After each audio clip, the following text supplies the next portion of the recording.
Hey everyone, Weird Wise Wizard here. I changed my name. No longer I am Metazoo.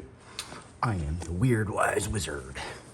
Going to read the chapter 2 of the comic that it will soon be booked in a book.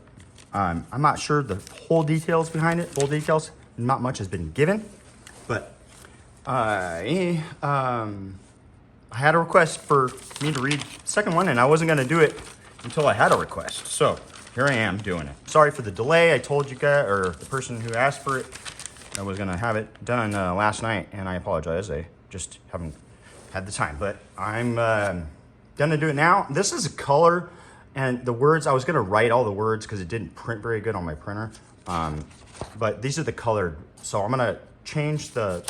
I'll be flipping, but I'm going to be reading from my own little manual here. Okay, so I'm going to get right into it. Thanks a lot for subscribing, watching, liking the video. I appreciate it. And let's get into it. So I've already read the first one.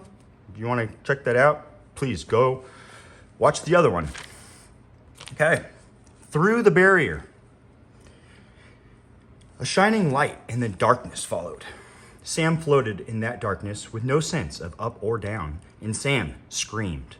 The after image of M's silhouette against the door's light was still burned into his retinas as he fought to hold back tears, and then lost that fight.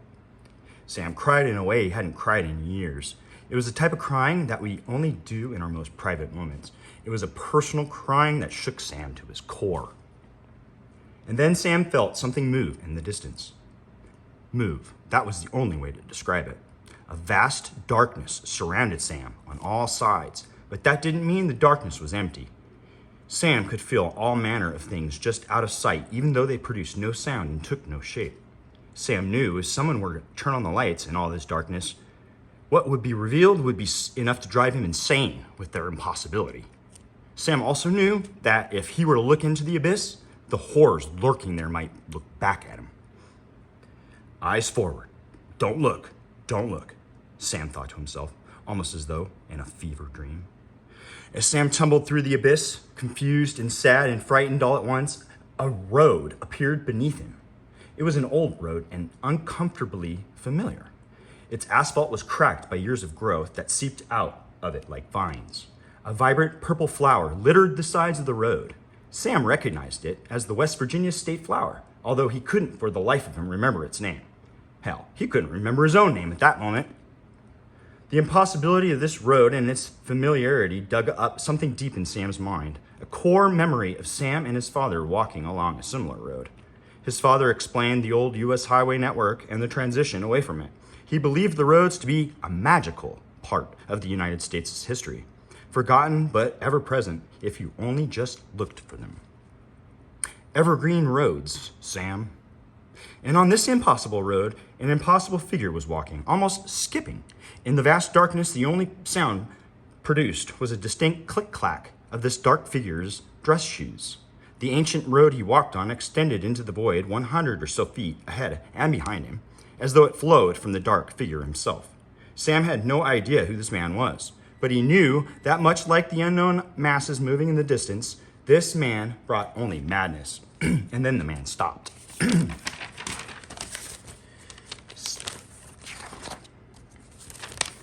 Sam was silently floating, tumbling above the road and in the opposite direction of the figure.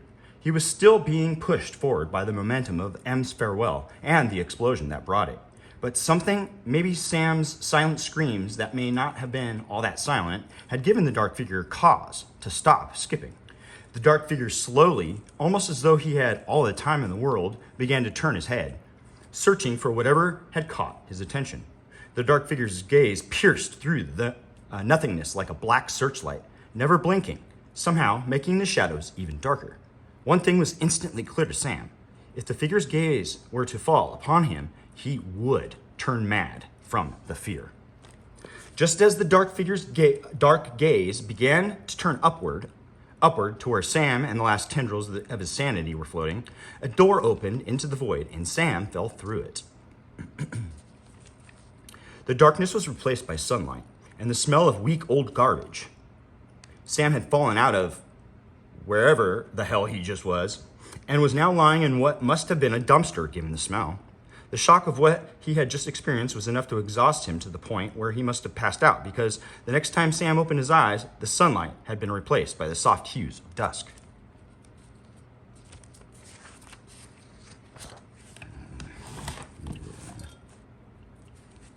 There.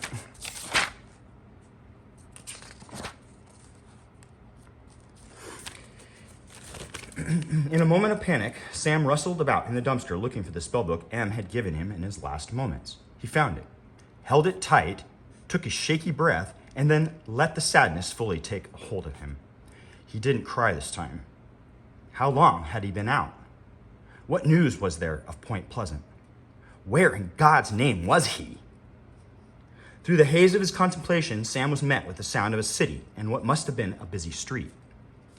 He had to tell someone. Someone in Unity City could help him figure out what had happened in Point Pleasant, and if anyone had survived. Hopping out of the dumpster and trying not to ding the abandoned red Challenger parked next to the dumpster, Sam left the alleyway and crossed the threshold into Unity City. When Sam was younger, he had obsessed over the construction and grand opening of Unity City. It was a supposed utopia for people like him who believed that beasties, casters, and unpowered humans could live together peacefully. Built on the crumbled remains of a destroyed Washington, D.C., Unity City housed Quimbley's, the premier caster university, and of course, the remains of what was known as the U.S. federal government. Sam dreamed that one day he would be able to travel there and find like-minded people. Unity City was meant to be a sanctuary of every sort. It was meant to feel and be safe. It certainly didn't feel that way now. Despite nightfall looming, the darkness that enveloped M Street was more spiritual in nature. Posters of an all too familiar man cast in shadows littered the street. Wanted, Ingrid Cole. If you see this man, first seek safety, then call 911. The building flanking the alleyway Sam emerged from was what was topped with a golden dome and was aptly named the Golden Dome Bank. The clock decorating its face sang its music as the hour hand struck 6 p.m. People hurried. In the back of Sam's mind, he recognized these pins as tower medals, each one symbolizing a specialty and a different type of casting. He had always wanted to see one up close, but that was the last thing on his mind, for in these hushed whispers, a string of words emerged as a pattern, and Sam's heart sunk even further. Mothman, Ingrid Cold, Point Pleasant. But how? Had news already reached the world at large about Point Pleasant's destruction? Sure, he had been passed out in the dumpster for several hours, but with the internet being a relic of the past and the only radio station within miles being vaporized before his very eyes, Sam was rightfully confused. Stumbling through the street, Sam was quite the spectacle, not to mention a smelly one, so people readily parted before him. Map. Freeze frame. Please, you have to help. Point Pleasant is under attack. Sam said in a voice that sounded as though it was coming from very far away. A soft sob came from someone in the moving crowd, but there was no response. We have to report this to the police. You have to send help. Mothman has attacked Point Pleasant. This last sentence escaped Sam's body as more of a crackling whimper than the forceful declaration he had intended it to be. Sorry about that. From behind him, the small voice of a girl no older than 10 years old said, "Again? But Mommy, that already happened last week." In a craze, Sam turned around to the girl, but she was already moving past him, her mother shushing her along the way. A newspaper! The thought burst into Sam's mind like an exploding light bulb. Many of the stores lining M Street were closed for the evening, almost as though a curfew had been put in place.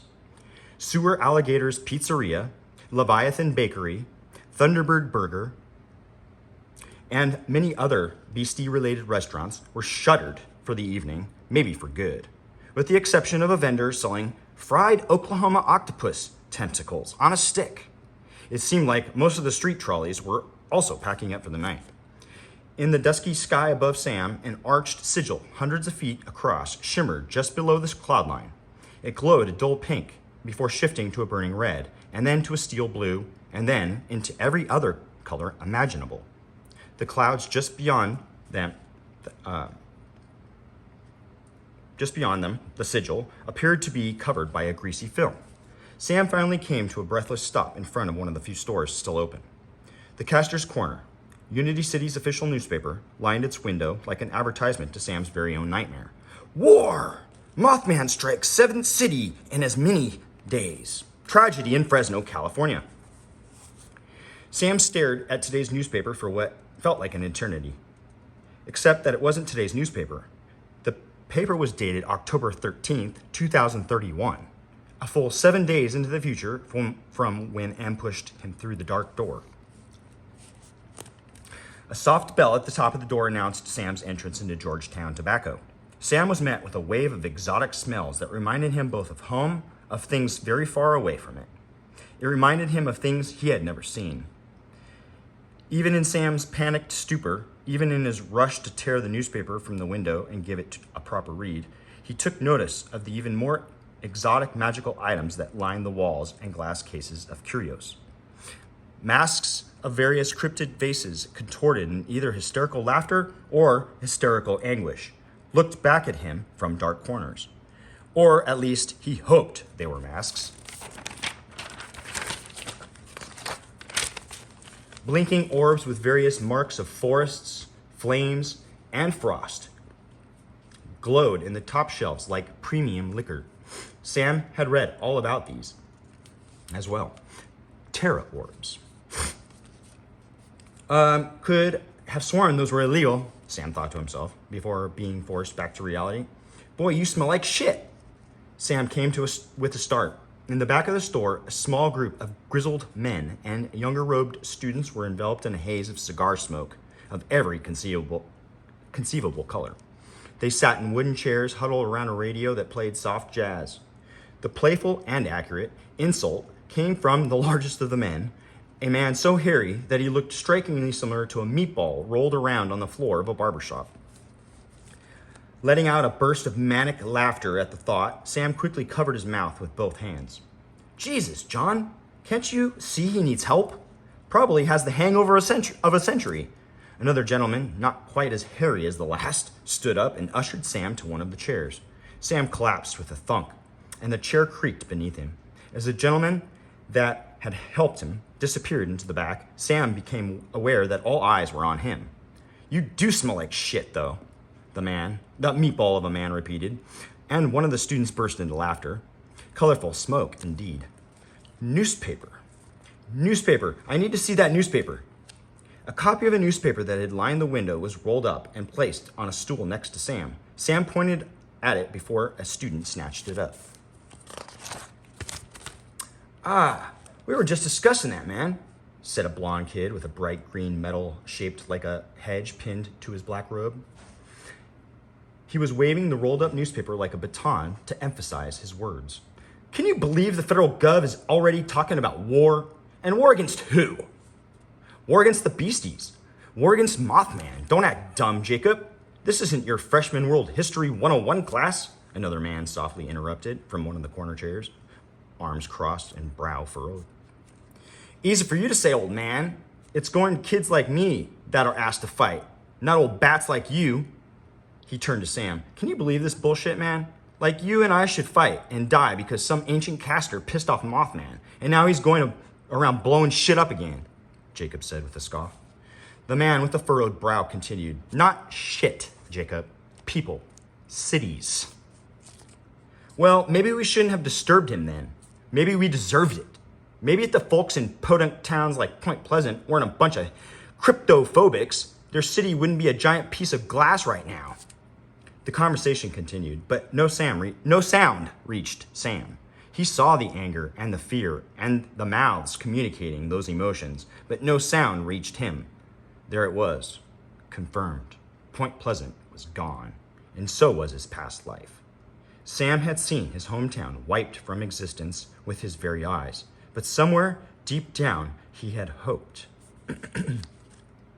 Just as the original gentleman who had led Sam to the chair emerged from the back with a bottle filled with an orange concoction Sam recognized as a soothing potion, the door's welcoming bell rang once again. 3 robed men, each around the age of 25, lined up at the entrance of the shop and stood patiently, looking at the wares offered before locking eyes with Sam.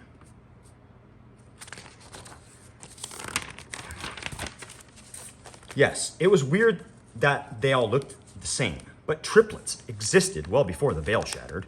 What was weird is that they all looked like exact copies of a younger M. Sam felt a chill crawl down his spine. "He's the one," said number 1 in a monotone voice. "He's the one." "Yes, he has the residue all over him," said number 2.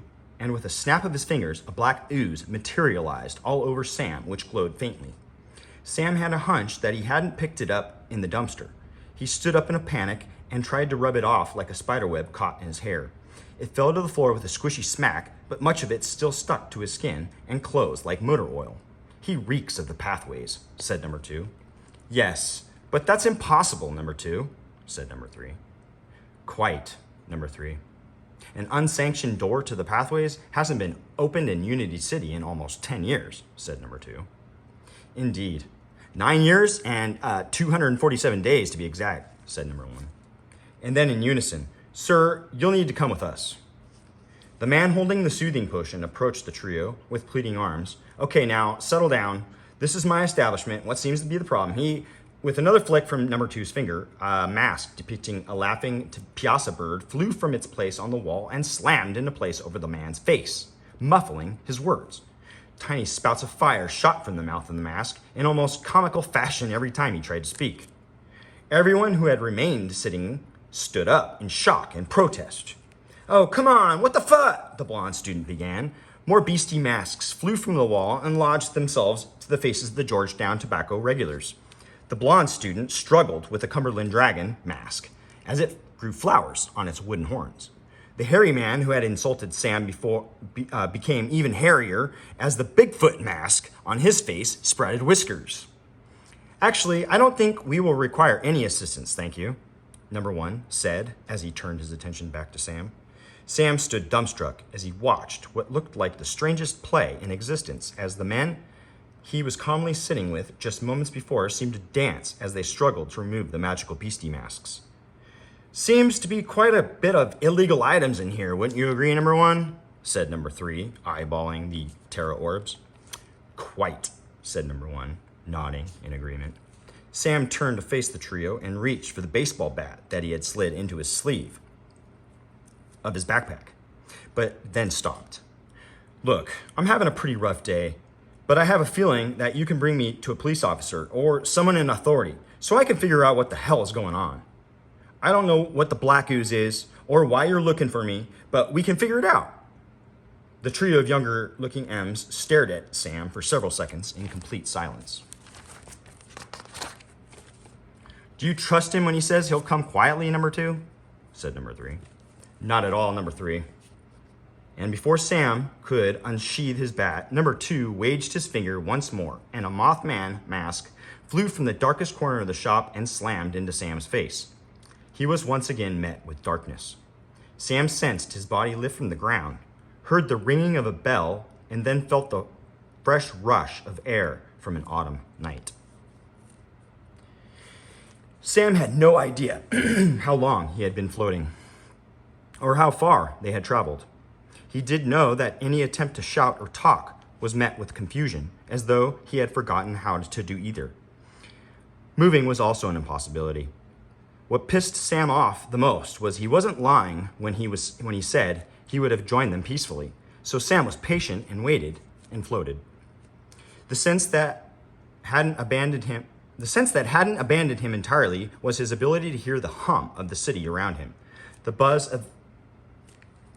of M Street, interrupted by the occasional gasp from a passerby who saw him in his current state, was replaced quickly with the quieter sounds of rustling leaves and the faint smell of a wet brick.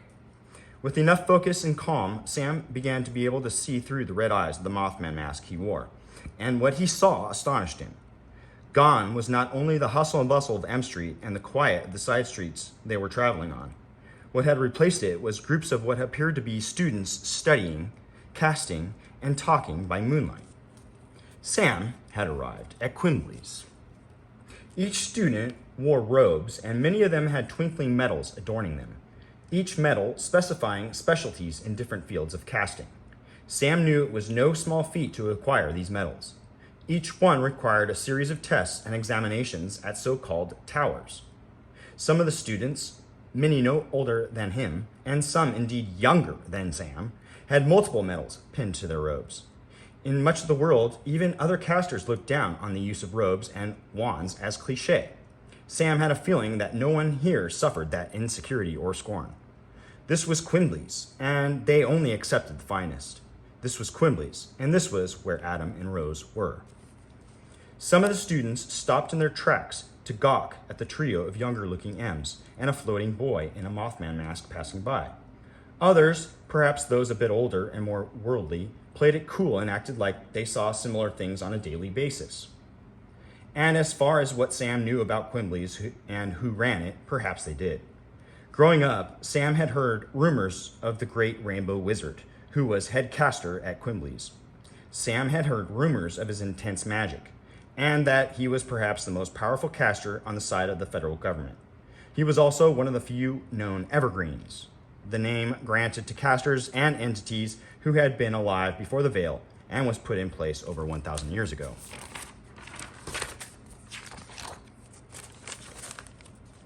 For the first time in what felt like days, and according to the newspaper, it had been days, Sam felt a lightness in his heart. Everything was going to be okay. The Rainbow Wizard would hear him out and explain what on earth had happened. And then he would be reunited with Adam and Rose, and then all three of them could begin the healing process. He and Adam had lived through it before, but that had been with M's help and guidance and care. Yeah, but you're not a kid anymore, Sam, he thought to himself. No, he certainly wasn't. In fact, his childhood had ended one day long ago on a baseball field. Lost in his thoughts, the last thing Sam saw through his red-tinted mask was an older student contract a sinkhole Sam. The cryptid burst through the mud of Quimbley's Square like it was water, flinging dirt and filth over every student, faculty member, and cryptid within a 100-foot radius. A large chunk hit the trio and Sam and carpeted the stone gargoyles, decorating large doors that were passing through. Not even the floating golden statue of Hero went unscathed. It was then that Sam realized something that made his heart heavy once more. These students weren't studying, they were training. It was a throne room. That was the only way Sam could describe it. It was a throne room. That was the only way he could describe it. Covered in mud, garbage, and apparently a week of wear, Sam floated into Quimbley's Riggs library. For reasons never completely explained, they decided not to rename it despite the rebranding of the rest of the university. It was a grand hall, like something out of a fairy tale. Or at least Sam thought it was. With the mud obscuring his already limited vision, Sam wasn't too sure of anything he was seeing. And then a voice. Ah, Sam Sinclair. An old but strong voice shouted and reached Sam as an echo. I should have read that a little stronger. Ah, Sam Sinclair. Number 1, number 2, and number 3. This isn't any way to treat our guest, now is it? The voice continued in a lightly chastising manner. In an instant, the Mothman mask that had imprisoned his senses flew off his face, and Sam watched as it disappeared into the bookshelves above him. The true grandeur of the library was revealed. Ceilings that reached up into darkness and books, spell books, covered the walls as far as the eye could see. They moved and floated in organized lines, off to whomever magically summoned them from whatever table in whatever distant room. It was as beautiful as it was eerie, because not a sound was heard from his entire spellbook march. It was a library, after all. And beneath this floating traffic, there was a throne of gold. And in this throne of gold sat an old caster in a rainbow-colored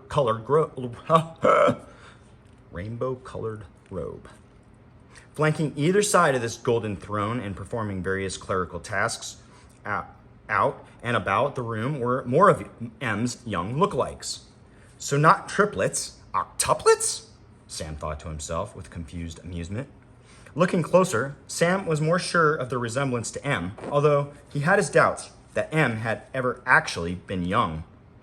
As Sam's eyes adjusted to the light and the scene unfolded before him, he finally got a good glance at the rainbow wizard. A long white beard, neatly trimmed, flowed from his face and to the floor. Hidden beneath snow-white caterpillar eyebrows, two jade-green eyes peered at Sam with an animalistic fierceness. Decorating his rainbow robe, nearly 50 unique medals added validity to the rumors about this strange caster and his powers. Sam gently floated to the ground and found that he could once again move. His body groaned with pain.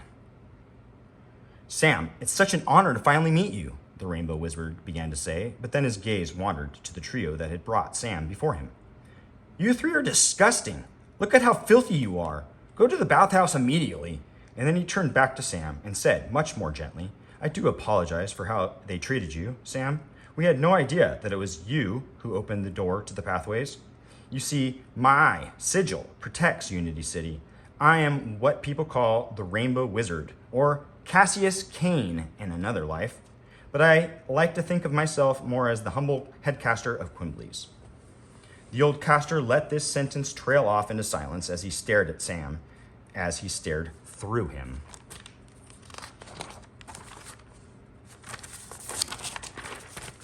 "Ah, of course. You still can't speak. Let me remove that pesky spell for you." And without a single gesture from the headcaster, Sam felt a pressure surge across the 20-foot distance between him and the throne and what felt like fingers gently touching his throat,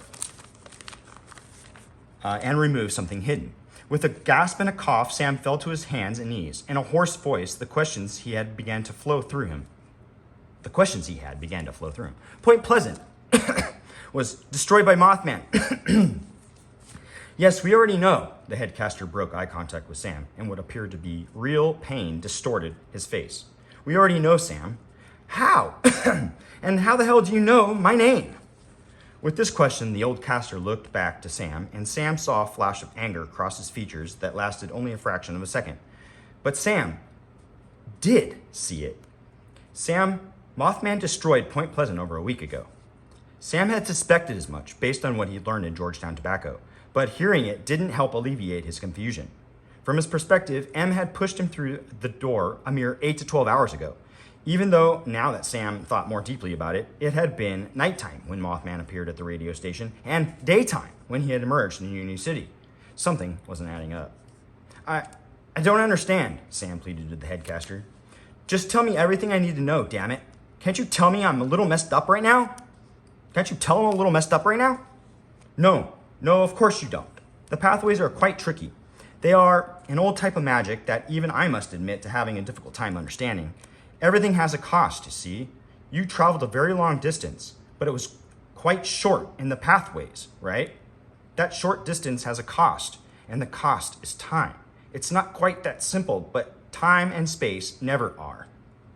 And with this, the headcaster let out a dry chuckle, the kind of laugh one has after telling the same joke many times. The laugh was more of a tick than an expression of joy. "Tell me, Sam, was it you who opened the door to the pathways?" the headcaster repeated more firmly. Tears sprang to life, and Sam tried to hold them back. "It was my father, M. He's dead. He died protecting me from Mothman," Sam said, his voice shaking. This confession was met with silence.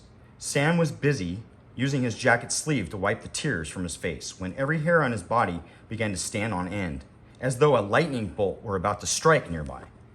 When Sam's vision cleared and he looked at the headcaster, the old caster's face was shrouded in shadow. Sam debated internally whether or not he should tell this strange man everything that had happened. The radio tower, Mothman, M flinging him through the impossible door, and the strange man in black that he had seen skipping down the pathways road. But something told him, call it a gut feeling, that perhaps this man hadn't earned Sam's secrets. That perhaps telling him would be dangerous. To fill the silence that had extended, and with not a small amount of wariness in his voice, Sam repeated, "Excuse me, sir, but how exactly do you know my name?" A thoughtful glance was followed by another dry chuckle. It was the kind of laughter that didn't touch his eyes. The headcaster was clearly thinking about something else, something deeper and far away. "Oh, Sam, that's such a long story. For now, would it be sufficient to tell you that Adam and Rose both spoke of you frequently? No, not really, Sam thought. Not really at all. Thanks. That's actually my next question. Are they here? Please, I need to speak to them about what happened in Point Pleasant, Sam said respectfully, yet sternly. I'm afraid that's impossible, Sam. Rose has been out in the field doing important research for well over a month. For the first time, the headcaster stood up from his golden throne. He was strikingly tall. Why on earth were all these old casters 6'5" or taller? And his straight back and powerful shoulders betrayed his otherwise aging appearance.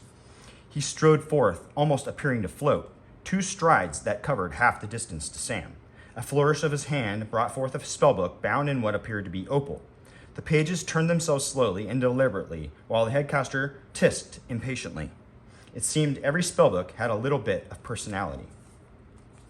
It finally stopped in the headcaster ahead as he tapped the page. It immediately began to unfold itself over and over again, an impossible number of times, until a massive map of the United States was revealed, suspended in the air between the headcaster and Sam. Where's our Rose? Ah, yes. And then on this floating map, a faint pink light began to blink somewhere over Wisconsin. Rose takes her field research very seriously, as you can imagine. Uncovering the origin of cryptids is no small task. And yes, before you say anything, she's well aware of what happened in Point Pleasant and has opted to stay where she is. Sam honestly couldn't believe that. Rose had family in Point Pleasant, not to mention M and himself. If she knew about their supposed deaths, would she really have stayed out in the field? Had she not returned home, well, what was left of it, to bury her parents? Sure, Sam hadn't physically seen her in person in years, but the letters they had shared, the emotions they had shared. Regardless of what the truth was, Sam recognized he likely wouldn't extract it from the cunning caster in front of him. Clearing his throat, Sam asked, And what about Adam? Where is he? Sam said. He could hear the caution in his voice, and he vowed to hide it better next time he spoke. The headcaster made a vexed sound, placed his entire open palm over the map, and muttered an incantation that sounded almost Nordic. Several hundred green lights exploded onto the map's canvas, reflecting brilliantly on the caster's old emerald eyes.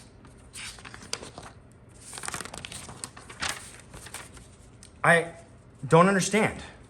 How can Adam be in all of these places at once? Sam said, bewildered. He's not. Despite my best efforts, every time I use a searching or navigation spell to track Adam's whereabouts, I inevitably track... You track what, sir? Goombaroos.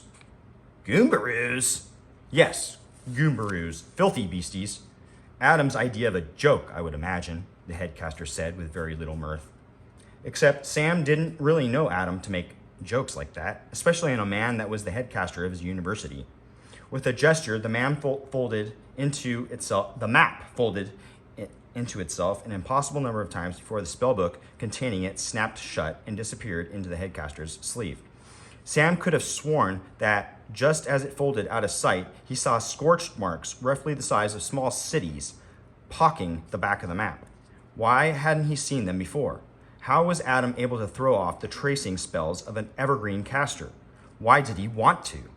Before he could ask any of this, the old man interrupted his thoughts. Adam was actually here when the news about Point Pleasant broke. He left only 6 days ago, the headcaster said nonchalantly, almost as an afterthought. Adam was here? Where did he go? When will he be back? When can I see him? Sam had several steps forward, following the headcaster back to his throne. Had taken several steps. The headcaster turned around and extended his arm as a barrier. His face was scrunched up, and Sam was reminded of his own smell. Now, neither I nor Quimbley's sanctioned his journey, so where he went I can only imagine. And as you can clearly see, I can't find him, the headcaster said, hands still extended. The headcaster then once again sat in his golden throne and peered at Sam through steepled fingers, before finally continuing. Adam has spent the last several years here training for one purpose and one purpose alone, destroying the Mothman. The way the headcaster said the Mothman stirred a memory inside of Sam, a familiarity that he couldn't quite put his finger on. In fact, he was quite key to our pending war efforts with that exact same end goal. War. That was the second time he heard someone say that word. And this time it wasn't coming from a bunch of men and boys inhaling colorful smoke. It was coming straight from the headcaster of Quimbley's, and the strongest caster the good guys had to offer.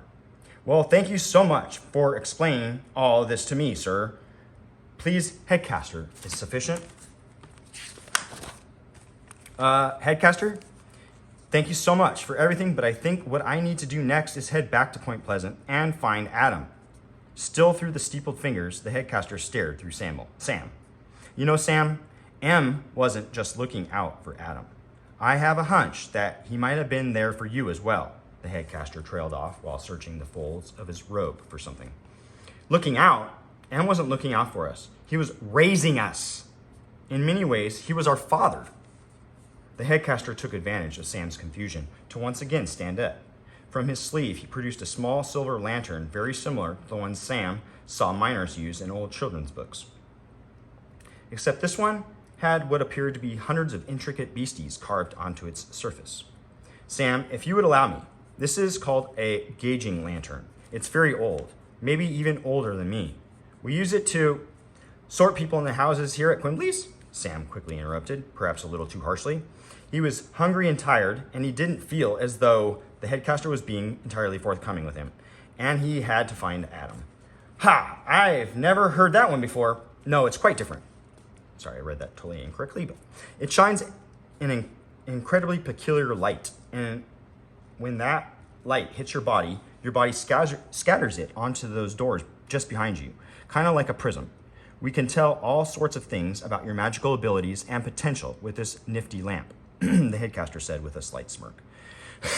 Excuse me. And before Sam could protest, before he could tell the headcaster that he didn't have time to alone give 2 licks about his magical potential, Sam was bathed in a warm light. Behind Sam, the 2 colossal doors that he and the trio had entered through became a kaleidoscope of color. Looking back at him, Sam had no way to interpret what he was seeing, although the closest thing he could compare it to was a rainbow spiderweb. The headcaster studied the light for several minutes as Sam felt his consciousness slip away in the warmth of the light. Tisk, tisk, tisk. That's very disappointing, Sam. Very disappointing. You haven't trained at all, have you? No bother. We can get started tomorrow. I will be training you personally, the headcaster said matter-of-factly. What? No. Sam's speech was slurred. What else had the gauging lantern done? He felt as though he were swimming through thick water. The headcaster turned from him and strolled casually back to his throne. And then, summoning his strength, Sam snapped out of whatever spell he had been put under. No, I need to leave tonight and find Adam. And if I'm going to learn any spells, which really doesn't interest me in the first place, it's going to be from the same spellbook M gave me.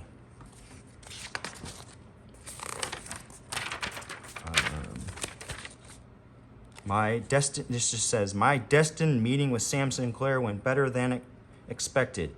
M kept him locked away for so long. I never suspected that I would get a chance to meet the third of his classified 3. Unlike Adam and Rose, his skills are unrefined, much more like an uncut diamond than the polished emerald and sapphire I see in Adam and Rose.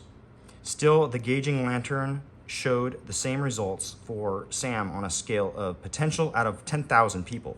The classified 3 are all off the scale. I suspect, like myself, there are only 2 or 3 gauging devices that can accurately determine their true potential. Only caster I know this side of the Atlantic with one of these is Love. It will take many years, many years, for them to reach all their full potential, but I must have them for the war effort. With M gone and the other evergreens cast to the wind, I fear the entire might of Unity City might not be enough to stand against. Not sure what that says. I see.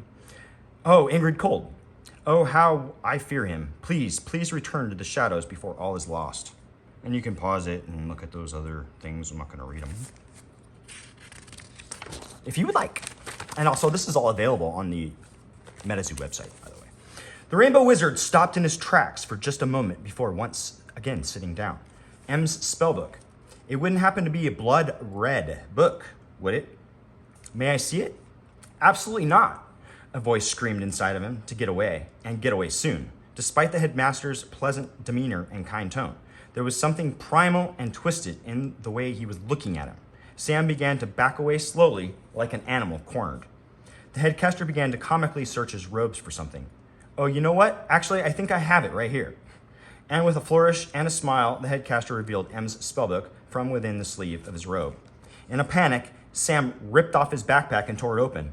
M's spellbook was nowhere to be found, and all that remained was his homemade cryptid camera and some other tools. Crafty son of a bitch, Sam wanted to say. But before he could, the air around him became charged. Slowly turning his gaze back to the headcaster, he saw the old caster extend his hand above M's open spellbook and mutter incantations that made the throne room vibrate with their power. The spellbooks that had been diligently floating through the air above them began to scramble, bump into each other, and explode into great showers of magical confetti. Breaking out in a cold sweat, Sam could hardly move. He had only felt this level of casting the moment after M pushed him through that impossible door. And then it was over. M's spellbook slammed shut, and the headcaster snatched it out of the air. Completely blank, always one step ahead, aren't you, M? And though a smile peered across the headcaster's face, he was certainly not pleased. Number 43, take this spellbook to my personal study. Number 16, escort Sam to a tower suite. My hunch is that only Sam can reveal its secrets. You aren't going anywhere, young man. This spellbook will win us the war, the headcaster ordered, like a general commanding an army. As more of M's younger lookalikes poured into the room like the headcaster's personal army of Oompa Loompas, Sam was only able to utter one last question before being ushered away through a side door he hadn't noticed before. Headcaster, Kane, how exactly do you know M? A last wistful smile was immediately hardened by darker thoughts as the headcaster ran his fingers over the cover of the crimson spellbook before handing it to number 43 and then whispered, I was his student a long time ago. Yes, a very long time ago.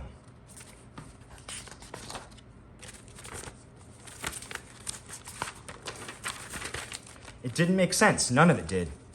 How on earth could M have trained the Rainbow Wizard? Sam thought as he paced the 12-foot by 12-foot stone room number 16 had caged him in. His first several dozen attempts to leave the room were met with immediate failure. He could open the door, yes. He could see number 16 standing guard to the right of it, yes. The last dozen or so times, the bastard was actually sleeping on the job. But the moment Sam attempted to leave, he would simply appear at the end of the room opposite of the door, and the door would once again be shut. The window also wasn't an option. Not only was the tower several hundred feet tall, but a series of iron wrought bars were so densely packed that Unity City's lights barely twinkled through. Straining to see out the sides, Sam spotted a pair of grotesque stone gargoyles chiseled into the tower's face like two of the world's most unnecessary guard dogs. He was perhaps the ugliest damsel in distress to ever be hidden away in a tower. It doesn't make sense. Sam repeated the headcaster's last words to himself again and again. And yet, the headcaster had said them, and Sam believed him. Like everyone else, Sam had studied the Evergreen casters in school. There were 13 casters based here in the U.S. from before the Veil was put in place. Evergreen casters were supposedly so powerful that, despite the Veil obscuring their magics, they were able to maintain their immortality throughout the millennium. When the Veil shattered, they revealed themselves in spectacular fashion and helped restore order, or at least redefine it. Many went on to establish schools like Quimbley's. Others disappeared into the world. Others, like Ingrid Cold, had blacker reputations. Sam and every kid above the age of 6 knew the names of each Evergreen caster by heart. M was not on that list. An idea. Perhaps the spell keeping him inside was somehow connected to the door itself. If Sam could only bust through it with his baseball bat. Thwack! The vibration from his first hit shook his bones. The door stood immaculate. Thwack! His second hit made his teeth sting. Still, the door stood. Thwack! Thwack! Throughout Sam's life, short though it had been up until then, he had swung that baseball bat several thousand times. Every time he did, he would hear his father's voice, not M's, echoing, "Sam, you have to hit through the target, through the ball. Swing through it, Sam." Thwack, thwack, thwunk. That last one was different. That last hit didn't set his bones on edge. Sam stared at what appeared to be his bat partially going through the door. Not in the door, as though the door finally succumbed to his battering, but through it. And now it was stuck. "God damn magic," Sam muttered through his clenched teeth as he tried his hardest to pull the bat from its place it had somehow phased or merged with the door. Accepting that it had somehow merged with the door through magic seemed to do the trick, and with a final heave, Sam and the bat came loose. Falling backward with the momentum, Sam hit the ground of his cell hard enough to knock the wind out of him. Gasping and catching his breath, Sam lied there and contemplated his situation as the cold stones soothed some of his aches from the previous day. It was much more comfortable than a dumpster, at least. Sam knew he had to leave this place and find Adam and Rose. But then what? And how? And why was Sam so angry? And then it hit him. Mothman. Sam had been somewhat of an eccentric individual in Point Pleasant. On the day the veil shattered, most survivors came out of the destruction wrought by Mothman positively hating cryptids. Sam had always been in love with them. It was his understanding that Mothman's presence there was merely a coincidence. He believed that it was magic that was somehow to blame. The second appearance of Mothman made something painfully clear to Sam, something that Adam must have figured out long ago, something that forced Adam to dedicate himself entirely to the perfection of his casting. It's Mothman. It's always been Mothman. Clearly, magic still had something to do with what had happened.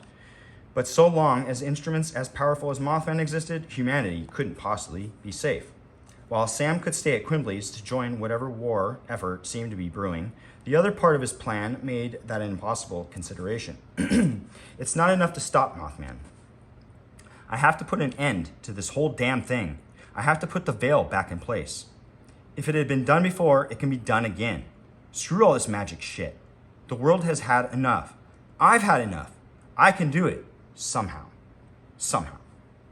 Somehow? Sam didn't think people like Headcaster would be in support of the veil returning.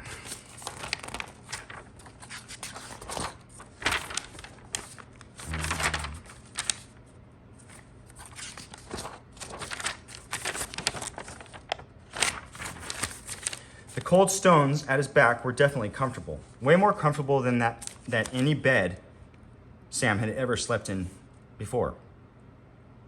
Slept or comfortable enough to not make it worth his while to hoist himself off the floor and onto the bed immediately to his right. He felt his consciousness begin to fade as the weariness of the past day crept into his bones. And on the fringe of consciousness, right before his mind turned to creative roads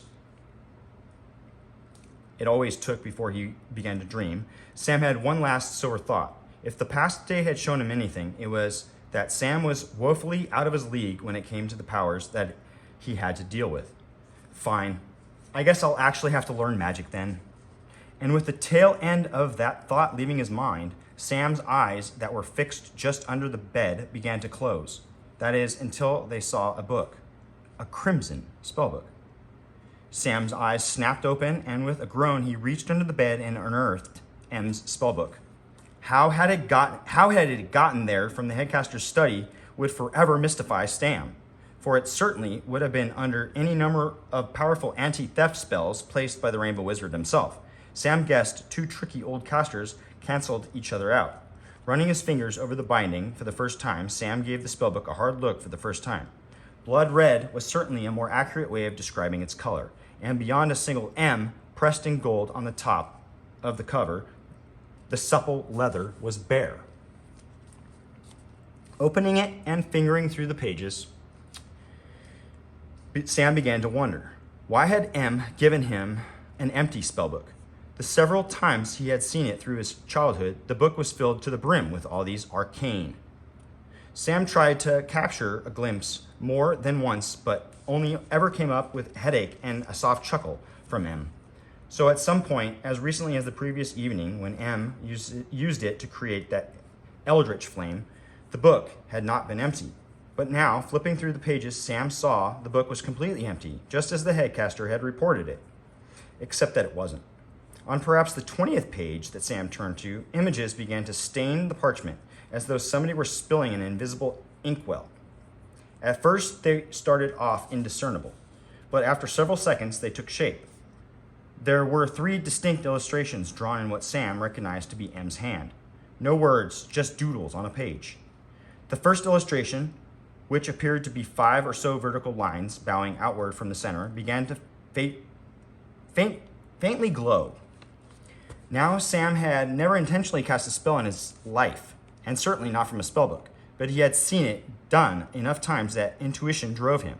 As he placed his right hand hovering over the glowing bars, Sam felt a magnetic attraction that pulled his palm inward and onto the page.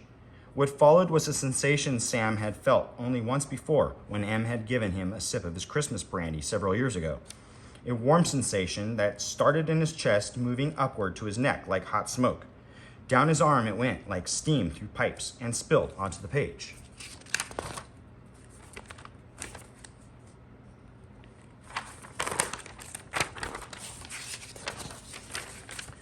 The bars on the page pulsed fiercely for a brief moment before releasing themselves from the parchment in small wisps of midnight black smoke. And as this happened, the bars that crossed Sam's window bowed outward with a screech and a groan, leaving just enough space for his body to squeeze through.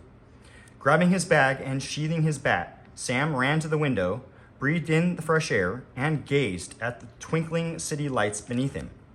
Quimbley's was asleep at this late hour. Beyond his tower's light and several more in the dorms, the university was cast in shadow. It appeared that he and the 2 stone gargoyles flanking his window were the only souls left watching the city from hundreds of feet above it. Okay, now what? Sam almost laughed. He certainly didn't have enough bedspread to make a rope, and his hair was several decades away from successfully pulling off a Rapunzel. Just then, the second illustration, which appeared to be a crudely drawn feather, began to pulse a cold teal and produce a sound like 2 boulders rubbing against each other. No, that wasn't quite right. The sound of scraping rock was coming directly from his left and right. From the 2 gargoyles, who were now looking at him, stone no more, and eyes glowing red. Ah, shit, I guess that makes sense, Sam said aloud, actually laughing now. Of course, the headcaster would put guards on his tower, but Sam didn't quite imagine that they would be more creative than the hopefully still snoozing number 16 outside his cell door. Excuse me. Of course, the headcaster would put guards on his tower, but Sam didn't quite imagine that they would be more creative than the hopefully still snoozing number 16 outside his cell door. Excuse me, sorry.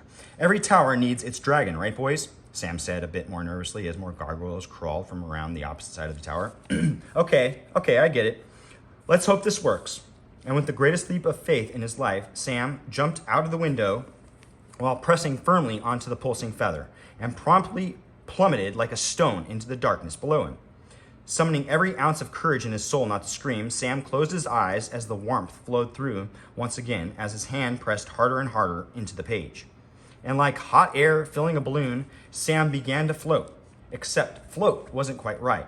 It was as if he was able to redirect his falling momentum and almost surf on the air. Ha ha ha! Sam cheered as he squinted his eyes against the cold wind biting into his face. He was free. He was going to glide down to M Street and find a way out of the city. Hell, he might even glide right out of the city. He was going to... Sam felt something tug at his backpack. With a look of horror, Sam glanced back at the tower and was face to face with one of the gargoyles.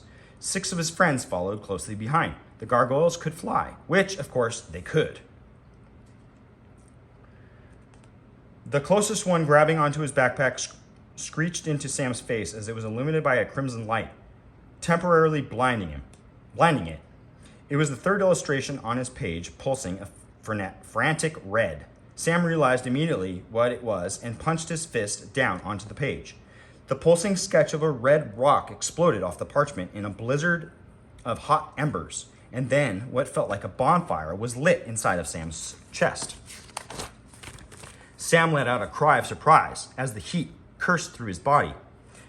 The pursuing platoon of gargoyles screeched as they turned back into stone, mid-flight, and fell into the dark sea of trees that separated Quimbley's from the rest of the Unity City.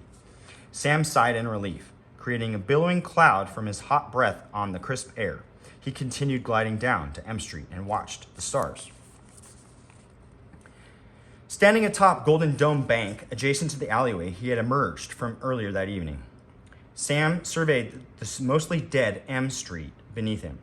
The occasional person ran past on their journey to someplace hopefully safer, and at least one or two cars crept down the road at any given time.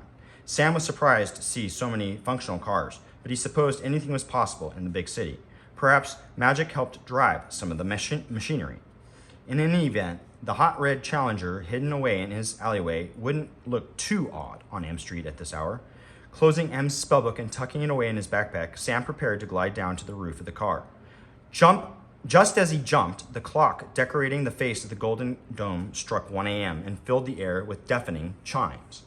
And thank goodness it did, because the spell that had allowed Sam to walk on air had lost its potency, and he slammed into the dumpster at full speed with a clamor. Not again, he thought as he heaved himself out of the garbage and then fumbled with the car's door handle. It was unlocked. It had been quite a day, but thank goodness for small miracles. Sam had always been handy with machines, and the red Challenger bent to his will with just a little bit of coaxing and old-fashioned hot wiring. Throwing his backpack into the back seat, Sam made one final adjustment and the car roared to life. A full tank of gas, baby. I think I'll call you Lucy. Yeah, Sam said through a retired grin. The name had just popped into his head, and names like that just felt right. The dashboard was more modern than the chassis of the Challenger, which probably dated back to the 60s. Still, Lucy had seen better days. Neither the AC nor heater worked, and any attempt to tune into one of Unity City's various late-night radio shows was met with harsh static. Sam and Lucy rolled out of the alleyway and into the night. In order to actually leave Unity City, Sam had to drive Lucy over a darkened bridge at Quimbley's base. Looking back at it through his rearview mirror, Sam found himself admiring just how beautiful it was, basked in the starlight. The soft shimmer effect the Rainbow Wizard's sigil had on it didn't lessen the starlight's beauty. If anything, it enhanced it. That was until the spotlights appeared and tore open the sky.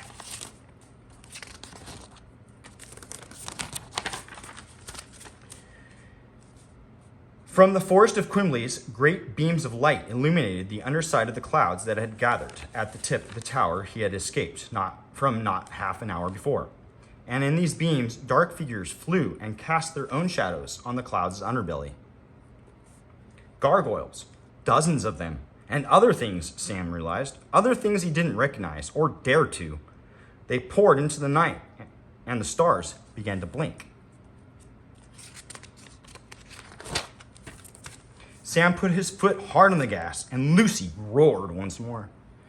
It didn't even occur to Sam to think about how odd it was that sentries weren't placed on the outskirts of the city, especially given the importance of what Unity City and Quimbley's represented to all of humanity. The truth of the matter was that the headcaster was quite right. There were very few creatures in all of existence who could get past the veil he put over the city. The power of his sigil was something to be reckoned with throughout the ages.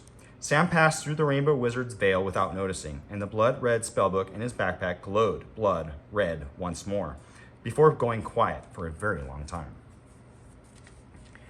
Several miles outside of the city, as the darkness of the outskirts began to close in and around Lucy, the full gravity of what Sam had done and where he was began to settle in. He had never been outside of Point Pleasant until earlier today, and within a short 12 hours he had traveled through several magical portals and been kept captive at Quimbley's in the heart of Unity City, a city he just finished escaping. And now he didn't know where he was. He knew that he was traveling through what was popularly called the wilds, unsanctioned areas between cities and towns. Cities and towns that were properly protected by veils.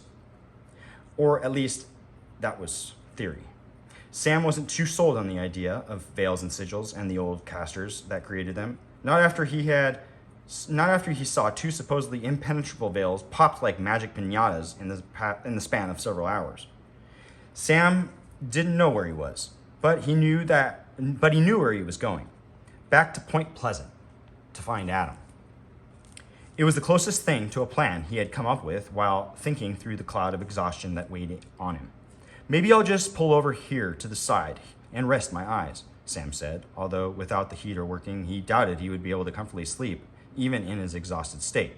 But then a blinking indicator showed that he was out of gas, which drew his attention and caused him to release an irritated groan.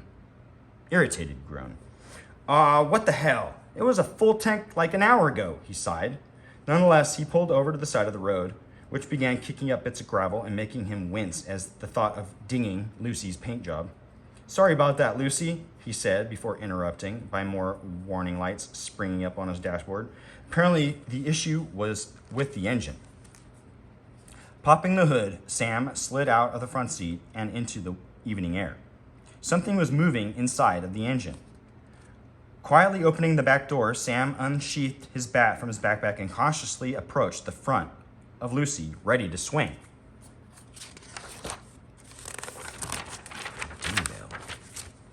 Aha! Screamed Sam, leaping in front of the open hood. Inside was a very, very pissed off Dingbell with a 12-inch wrench poised in the exact same position as Sam and his bat. With a crazy, unintelligible war cry, the Dingbell swung its wrench at the dumbfounded Sam, connecting steel with skull and simultaneously shooting a powerful enough lightning bolt through Sam's head down to his toes that his heart skipped a beat. Aha! Screamed Sam, leaping in front of the open hood. Inside was a very, very pissed... Oh, I just read that. That's weird. Oh my gosh. Stupefied by both the wrench and the electricity coursing through his body, Sam stumbled back and fell onto the gravel butt first. On the bright side, Sam was definitely awake now. It was better than any cup of coffee we had ever had. Son of a... Sam began before the Dingbell jumped onto the ledge of the front trunk, teeing up once again to send more bolts flying. As the Dingbell swung, time appeared to slow down for Sam. He saw the lightning bolt leave the tip of the wrench, but then something strange yet familiar happened. Sam saw it multiply into every possible path it could have taken. It was exactly the type of possible pathways he used to see when playing baseball, except 100 times more powerful. Each pathway varied in transparency, the most solid one being the most likely path the bolt would travel. And arching just above his head, Sam saw the most solid path. Batter up, Sam thought as he swung. Sam's bat perfectly connected with the bolt, but instead of simply reflecting off of the swing like a baseball would, the bolt somehow multiplied into 20 separate bolts. They traveled backward through every possible pathway they could have taken and connected once again with the Dingbell's wrench. Even for a lightning beastie, the 20 bolts produced enough electricity to knock the Dingbell out of condition, and it fell back into the engine block with a clatter. Sam hopped back up and cautiously approached the open trunk. Inside, he saw the Dingbell, freshly singed, but breathing. But then Sam saw a small cot made of used oily rags and trinkets stored in the bottom halves of broken Coca-Cola bottles. The Dingbell had been living in the engine block. The Dingbell woke up with a start and in a panic positioned itself between Sam and its home. Sam slowly stepped back and put his bat onto the gravel. You live in there, don't you? Sam said in softer tones. He knew the Dingbell couldn't speak. Very few cryptids could. But he also knew that the Dingbell could understand his intention. Dingbells were notorious for messing with electronics and other mechanical devices. Even with the veil in place, they wreaked havoc in the Second World War. With the veil shattered and working machinery coming at a premium due to interference from spirits, Dingbells were regularly hunted. In the past year or two, it was reported by Unity officials that Dingbells had been placed on the protected endangered cryptid list. But Sam knew something else. Being somewhat of a mechanical savant himself, he understood that dingbells could also make machinery work in ways that could only be described as magical. Their knack for destroying machines was sourced from the same gift that allowed dingbells to make them work. Taking another glance into the engine block, Sam noticed something that made his heart almost stop for the second time in the past 5 minutes. The engine block was almost entirely gone. The dingbell is Lucy's damn engine, Sam thought in wonderment, and it wasn't an entirely crazy notion either. There were theories floating around that entire towns and even cities had their electrical power grids powered in one way or another by cryptids. A car is a small change by comparison. Okay, listen, began Sam in an even calmer voice, opening hands as a peace offering. You gotta live, and I need Lucy here to be functional. Then the dingbell tilted its head to the side as though trying to understand exactly what Sam was offering. What do you say, friends? I'll let you stay here in the engine so long as you keep Lucy happy and running, Sam said with the weariness creeping back into his voice. He could certainly use an ally right now, maybe even a friend. Now, just a foot away from the dingbell, it could have done some serious damage to Sam, had it wanted to. Instead, it extended its wrench.